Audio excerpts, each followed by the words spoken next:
Hi everyone, and welcome back to the channel. My name is Brittany of BrittanyJJones.com.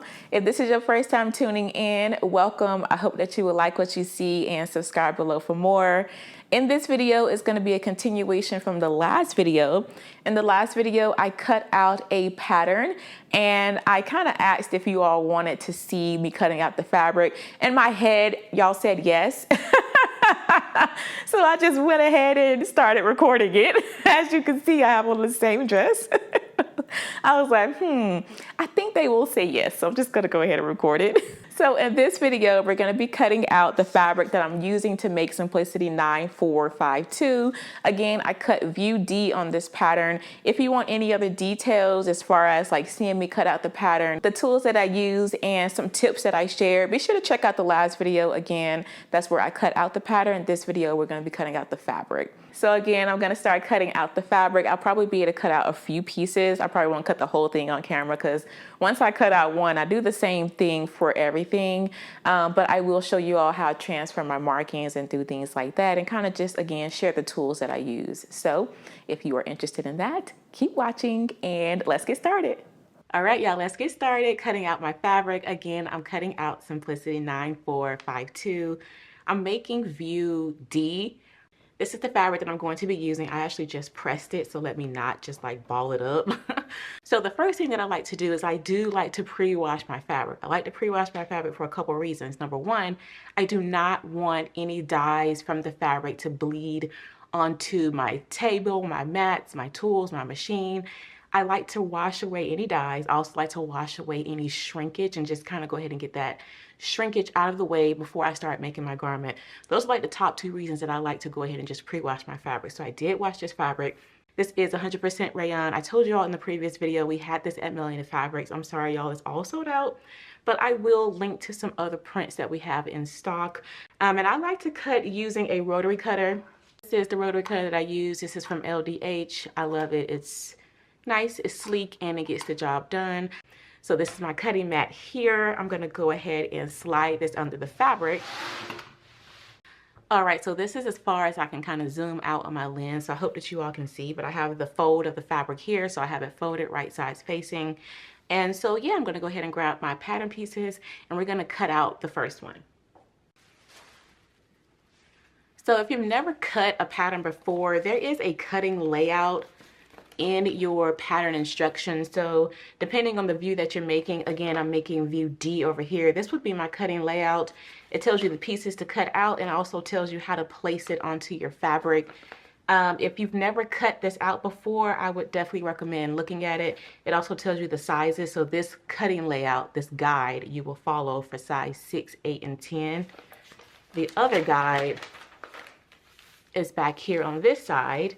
And I believe my fabric is about 57, 58, and I cut the size 18. So I will have to follow this view, which is 3E. I'm gonna go ahead and just place my fabric the way it has here and just go ahead and start cutting everything out. So pattern piece number 9, as well as pattern piece number 7, these are elastic guides. These get cut out of elastic, not fabric. So I can move these out of the way. These are cut on the fold here. The guide had these 4 pieces out first, so I'm gonna go ahead and place these onto my fabric. My fabric is a little uneven too, so definitely make sure that you check to make sure you don't have it all the way up here based off of one layer. I've made that mistake before, so double check to make sure that you are indeed on both layers and that you have right sides facing. I can put my pattern pieces to be cut on the fold over here. So I'm gonna put pattern piece number 6 facing down and pattern piece number 5 facing up. And I'm also gonna double check, okay, I just need one on the fold of fabric and one on the fold of fabric for these two as well. Once I have them placed down, I'm gonna go ahead and just put I use washers. These are just some hardware washers. I bought these at Lowe's. They came in a pack together. So this is what I use for pattern weights. I'm gonna slide this down just a little bit. I'm gonna start with these here just so you all can see and just get an idea of how I cut things out. So I'm just gonna place some weights down to hold that in place. You can always use pins too if you prefer that. Okay, great. I have these pieces here placed down. So now I'm just gonna grab my rotary cutter and I'm just gonna cut right around them, like so. Always make sure that you have, I won't say a new blade because you don't need a new blade with every project, but just make sure it's not dull. Once you start like skipping over threads, it's time to change it. So just make sure that you're always having sharp tools when you are cutting out. And you also don't want to rotate the pattern as you're cutting. So right now I was here, I'm gonna come over here. So I'm rotating my body as opposed to rotating the fabric. Okay, so I have that cut. Before I move it, I'm gonna transfer my marking. So I have a little notch right here. I'm just going to notch that. Very tiny, it's not a big notch. And I'm gonna grab my pins here. I'm gonna put it in the circle that says 18. I'm gonna grab my marking tool, which I just used is it Frixion? These are heat erasable, so when you press it, they erase. So these are the pens that I use here for transferring markings, which this is gonna be hard to see with this fabric. So I'm gonna have to really take my time. I may even keep my pattern pieces out so I can lay them back over just to make sure I'm not missing it. But after I have it transferred, then I remove the weights and I pin the fabric to the pattern piece like this. And then I put it to the side and cut out the next piece.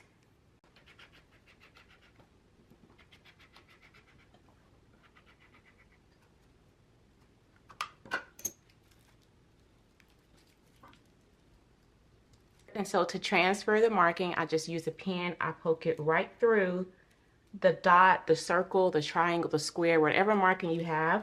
And I just mark on the wrong side on the back. So I lift up the back and just mark right around the pen. I just put some marks right around the pen. Then I pull back the pattern tissue paper and put another mark right at the pen.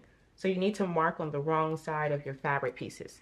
Once you have the mark transferred, I pin it to my pattern piece and I put this to the side and go ahead and continue cutting. All right, so I have 3 pattern pieces already cut out. And so now I'm gonna go ahead and cut out my pattern piece number 2, which is the back. Before we start cutting though, I do wanna share a little tip. While you're cutting, if you have like some weird cuts like this where you've cut out a pattern piece and there's nothing over there, do not just slice this off. Trust me, you will not know how handy this could come in later on. So just leave it. I recall doing that a couple times and I really just needed just that much that I had cut off thinking, oh, this is a waste because of this. Just keep it on, because if you look at this pattern here, it has like a weird little upper shape. So I could flip this onto the wrong side and I can bring this fabric up here as opposed to starting it down here.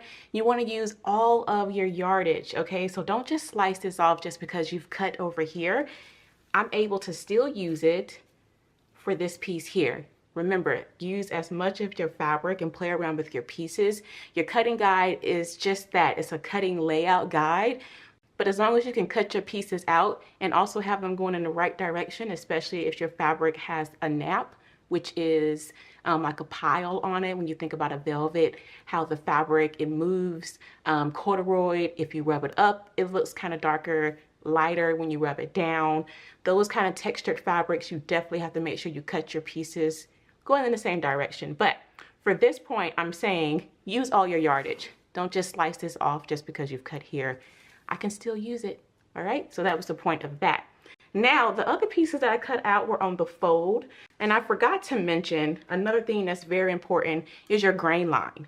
So for this pattern here, I'm gonna flip it over so you can see it better. This line with the arrow here, this is my grain line. This line needs to be parallel to the selvage edge of my fabric. So this is the selvage edge of my fabric. It's like the finished edge. You can see it has like the little dots and things on it. Sometimes you'll see the designer or the manufacturer, or you know, it have like names or like a little name tape. That's your selvage edge of the fabric. It's the edge that's not cut like when you're in a store and it's on a bolt. it's not that edge, it's the edge that's kind of finished. So you want your grain line to run parallel to this line, unless it's otherwise stated. There are some patterns that have you cut along the crosswise grains, but we're not talking about that today. We're talking about just our grain line here. And so to do that, when you have your fabric laying out like so, when you have your pattern placed down onto the fabric, you want this line again to be parallel with this line. The easiest way to do that is to use some pins as well as a ruler or a measuring tape. So I'm just going to put down my measuring tape right here. I'm just kind of toward the middle of the grain line. And so from the edge of the fabric over to the grain line, it's about 5/8. I'm going to scooch my pattern over so that I'll be at a 1/2 inch. That's just a little bit easier for me to see. So I have it right here on 3.5. I'm gonna put a pin right there, right along the grain line. And so you want the rest of the grain line to also measure 3.5 inches from the selvage edge of your fabric. So I'm going to put a pin here, measure down. It's a little bit short, so I'm just gonna move the tissue paper over till it's on 1/2. And then I'm going to pin that in place. And I'm going to do the same thing toward the top of the grain line, coming from the selvage edge over, and it is directly on 3.5. So I'm just going to place another pin. So now I have my grain line pinned in place. I can go ahead and lay pattern weights on the rest of the pattern and cut it out.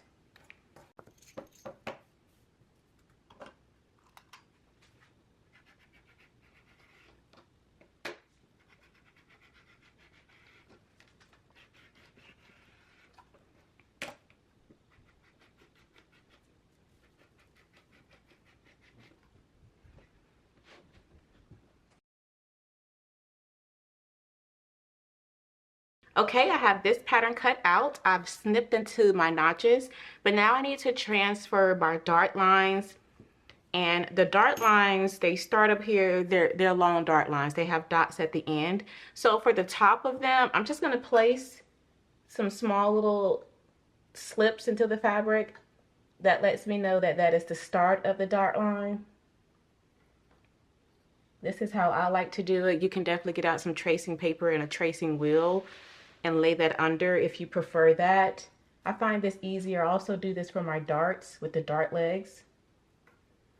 Okay, so I have the start of my pleat notched, and I'm just going to place a pin at the circle and transfer those markings and the other circle markings on my pattern.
All right, I have all of my pattern pieces cut out here. The only thing that's left for me to do is to look at my pattern pieces again and see if any of them need interfacing. And pattern piece number 5 and 6, they do need interfacing.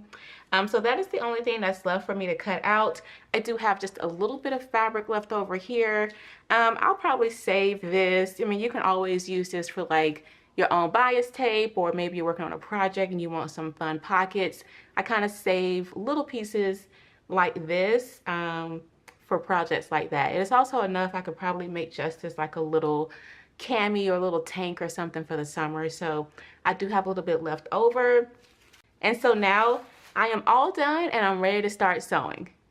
Well, that is all for the video. I really do hope that you all enjoyed it. If you have any questions, please leave them down for me below. Be sure to like, comment, subscribe to the channel, turn on your notifications so you do not miss when the next video goes live. All right, y'all, I'll see you in the next one. Blessings, everyone. Bye.